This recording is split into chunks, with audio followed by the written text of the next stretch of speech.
Good morning, children. I am Anmol Messi, PGT Physics, Mount Litra Z School, Jhansi. Children, in our previous videos, we have discussed about dimensions, that how we calculate the dimensions of various physical quantities, and we prepared a chart for that. Today, I am going to discuss the uses of dimensions with you all. So, children, today we are going to discuss the applications of dimensions, or we can say the uses of dimensions. Okay, so there are three basic uses in dimensions. Number one is to verify the correctness of an equation. Number two is to derive a relation between various physical quantities, and number three is to convert one system of units into another. Okay, so one by one we will discuss. First use is to verify the correctness of an equation.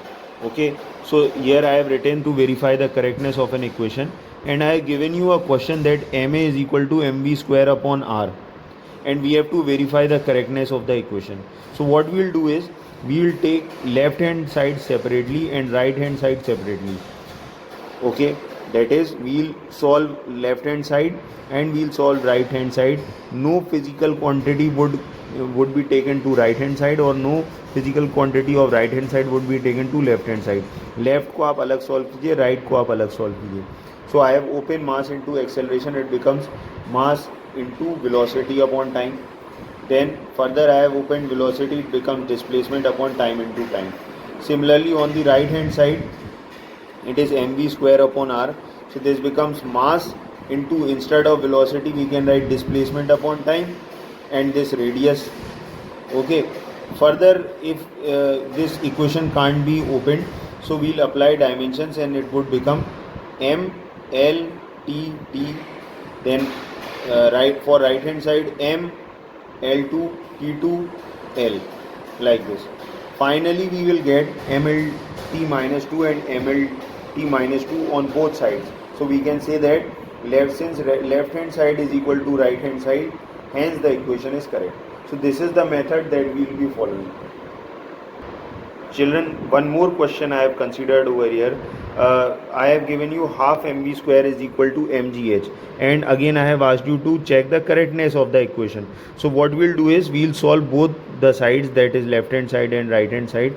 So as you can see here, for half I have written half, mass again I have written m, but for velocity we have written displacement upon time and whole square. Over here mass again I have copied. Then for gravity, which is a kind of acceleration, I can write velocity upon time. For height, I'll write again height.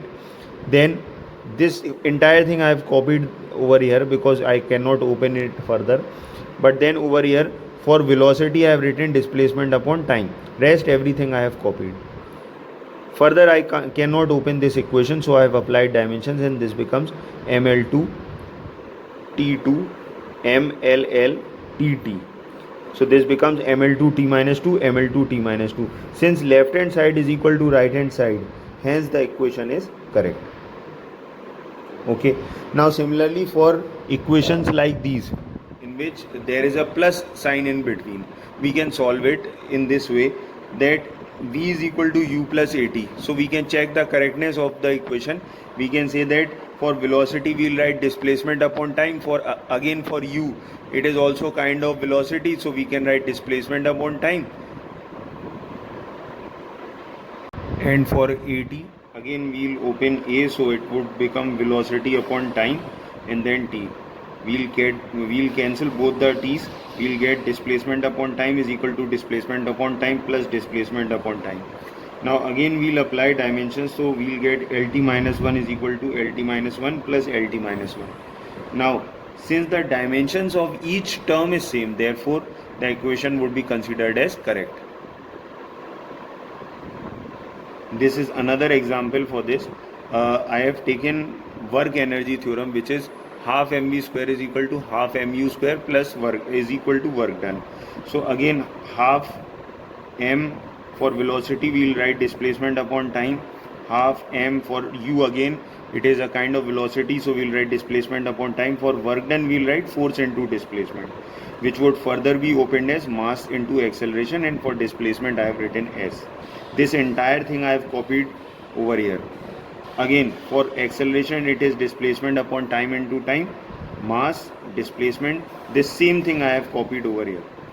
Further, this equation can't be opened, so I am applying dimensions, and it says that for m it is m, displacement L, time t, again m L t, m L t. For length I'll put a square, and for time again I'll put a square. Half we'll not consider because in dimensions we do not take the numbers. Then for m, capital M. For both the displacements I'll write capital L. For time again twice I'll write t. Okay, so the final dimensions which I am getting is ml2 t minus 2 is equal minus ml2 t minus 2 is equal to ml2 t minus 2. Now again, since the dimensions of each term is same, therefore the equation is correct. Okay.